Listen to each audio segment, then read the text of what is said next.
हा विजय हा सर्वसाधारण एक मिनिट खाली घ्या ना, हा जो विजय आहे हा माननीय नरेंद्र मोदी साहेब यांचा करिश्मा आणि माननीय मुख्यमंत्री आमचे नेते एकनाथ शिंदे साहेब यांनी केलेली मेहनत आणि ठाण्यामधील जनतेमध्ये त्यांचं असलेलं मनातील असलेलं स्थान याचा हा विजय आहे। धर्मवीर आनंद दिघे साहेबांचा आशीर्वाद या विजयाच्या पाठीमागे आणि सर्वसामान्य ठाणेकर जनतेचा, सर्वसामान्य कार्यकर्त्याचा हा विजय आहे। शिष्याचा विजय सर, शिष्यांवरनं आनंद दिघे यांच्या शिष्यांवरनं एक रान पेटलेलं पाहायला मिळालं। खरा कोण नकली कोण यावरून पाहायला मिळालं होतं, मात्र आता आपला विजय झालेला आहे, काय सांगतो? ठाण्यातील जनतेने दाखवून दिलेलं आहे की धर्मवीर आनंद दिघे साहेबांचा खरा शिष्य कोण।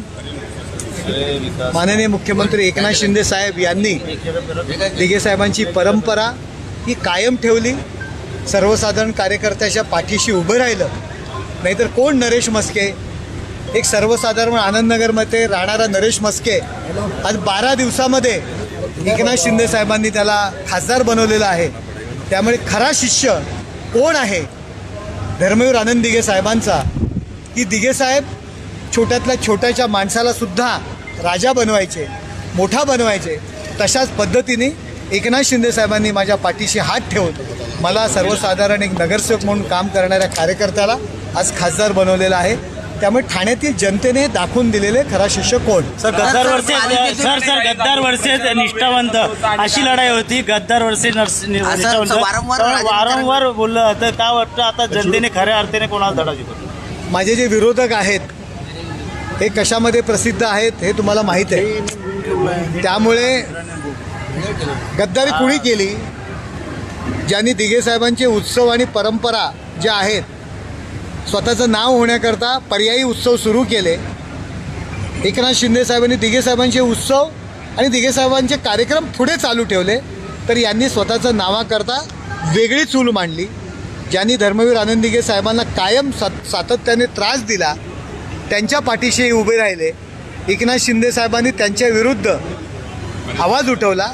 त्यामुळे ठाणेकर जनतेला माहीत आहे खरा शिष्य कोण आणि खोटा शिष्य कोण, आणि जनतेने मतदानातून हे दाखवून दिलेलं आहे। सर, पालिकेतून संसदेत चाललेला आहात, काय नेमक्या भावना आहेत? कारण आतापर्यंत पालिकेत महापौर पद भूषवलेलं आहे, आता डायरेक्ट संसदेत जाणार आहात, दिल्लीत जाणार आहात। नक्कीच हे आवडणार आहे।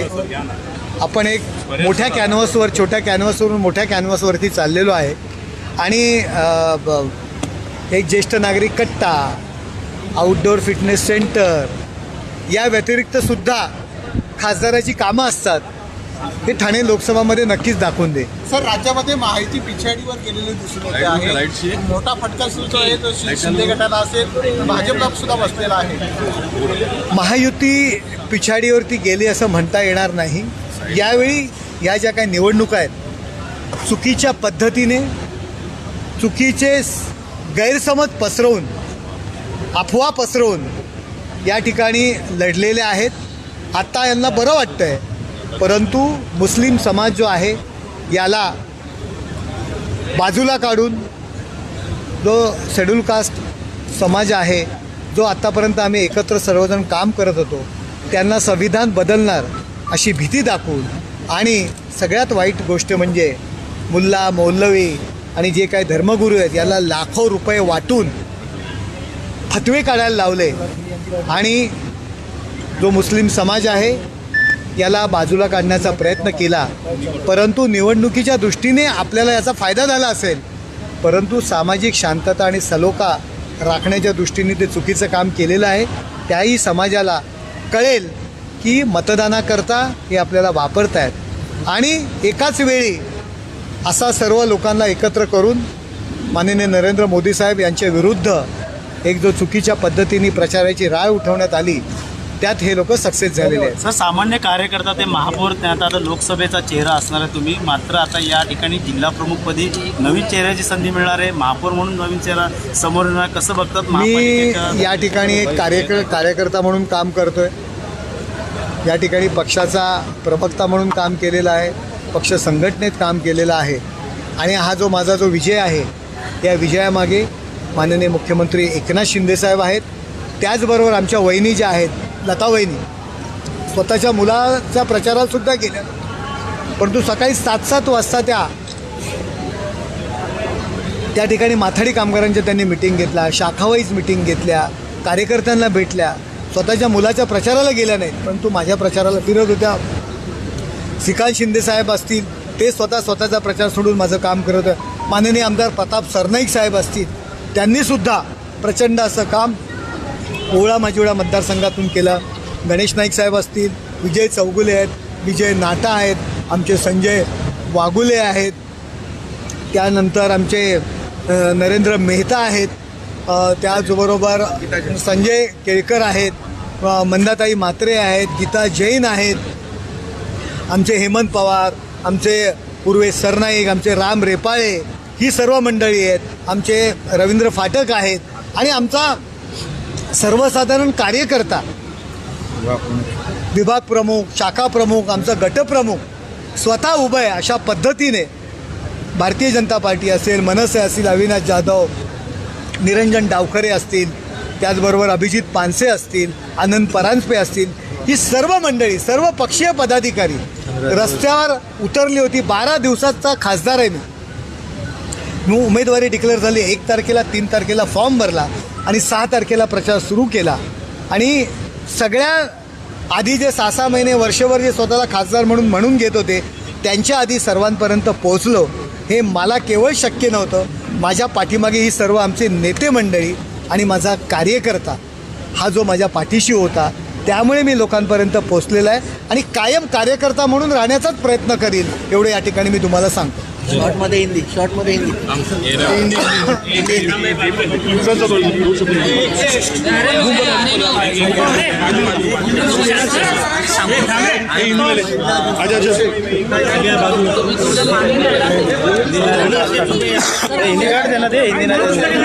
हिंदी नाही आहे. हे पण माझं पण हिंदी नाही आहे. सर, हिंदी में जानना चाहेंगे 1,80,000 से ज़्यादा मतों से जो है आपकी जीत थाना में हो रही है. बहुत टफ ये फाइट मानी जा रही थी एकनाथ शिंदे जी की.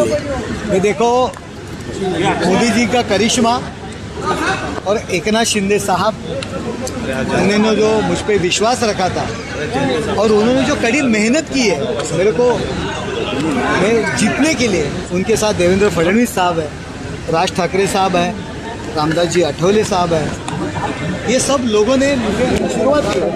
और मेरा जो कार्यकर्ता है, मेरा पदाधिकारी, हमारे सब आमदार है, प्रताप सरनाईक साहब, गणेश नाईक साहब, मंदाताई म्हात्रे, गीता जैन, हमारे नरेंद्र जी मेहता, विजय चौगुले, विजय नाटा, हमारे राम रेपाळे, हेमंत पवार, राजू फाटक, रवि फाटक, हमारे राहुल लोंढे, हमारे पूर्वेश सरनाईक, हमारी युवा सेना मीनाक्षी शिंदे, किसके नाम लो.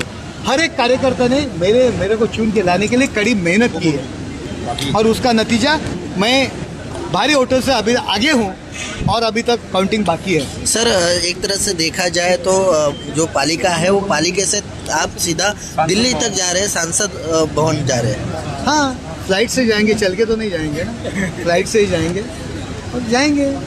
काम तो किया है, देखेंगे वहाँ कैसा है. लोगों से काम करने के लिए कोशिश करूँगा और कॉरपोरेशन का निधि लेके खुद का बोर्ड लगाने का, खासदार जी का, ये छोड़ के भी खासदार का काम रहता है, ये थाना की जनता के लिए मैं दिखाऊंगा. सर, 12 दिन के अंदर आप खासदार बने हो, तो अभी तो 5 साल में आपको काम करना है. 12 दिन में लोगों ने आप पे इतना विश्वास जताया है, तो 5 साल किस तरीके से लोगों का विश्वास और भी मजबूत करने की 12 दिन में मैं खासदार बन सकता हूँ, तो 5 साल में जरूर कुछ अच्छा काम करूँगा. 12 दिन में ही अच्छा काम किया है खासदार बनने का, और खासदार बन के और अच्छे काम करूँगा. सर, जिस तरह से आनंद दिघे जी के शिष्य के ऊपर एक दौड़ उठा था, उसके बाद भी आपकी जीत हुई है. ये देखो, थानेकर जनता ने बताया और ये अपने वोटों से बचाया, ये मेरी जीत से बचाया, बताया है कि दिघे साहब का असली शिक्षक एकनाथ शिंदे साहब ही है। उनका जगह भी कुछ कोई नहीं ले सकता, उनके नज़दीक भी नहीं आ सकता। दिघे साहब जैसे खुद बड़े बड़े आमदार बनाए उन्होंने, बड़े बड़े आमदार खासदार बनाए, महापौर बनाए, वैसे एकनाथ शिंदे साहब ने एक रास्ते का कार्यकर्ता जो आनंदनगर जैसे झोपड़पट्टी में रहता था उसको 12 दिन में एकनाथ शिंदे ने साहब ने खासदार बनाया। एकनाथ शिंदे साहब असली शिष्य दिघे साहब का एकनाथ शिंदे साहब है, ये लोगों ने आज बताया। सीट भी कम है, काफी हद तक डैमेज हुआ है, किस वजह से डैमेज हुआ आपको लगता है सर? कौन जो डैमेज सीट्स कम आए हुए हैं सर, जितना आप लड़ रहे ये थे, देखो लोगों में एक गलत फहमी घुमाने का काम किया है, लाखों रुपए खर्चा उस पर किया है। जो मुल्ला मौलवी रहते हैं उनसे फतवे निकाले हैं और गलत तरीके से लोगों को, मुस्लिम समाज हो, शेड्यूल कास्ट समाज हो, उनको घटना संविधान बदलने वाले हैं ऐसे डर बताया और उसी का उपयोग करके ये वोट लिए हैं। लेकिन लोगों को मालूम पड़ेगा कि केवल वोटों की राजनीति के लिए ये सब किया है। आज जीतने में मज़ा आ रहा है, लेकिन जो शांतता का जो वातावरण है, लोगों में जो राष्ट्रीय एकात्मता थी, उसको चोट पहुंचाने का काम उन्होंने किया है। लोग सही टाइम पे उनको ये जानकारी हो जाएगी। Okay, thank you sir.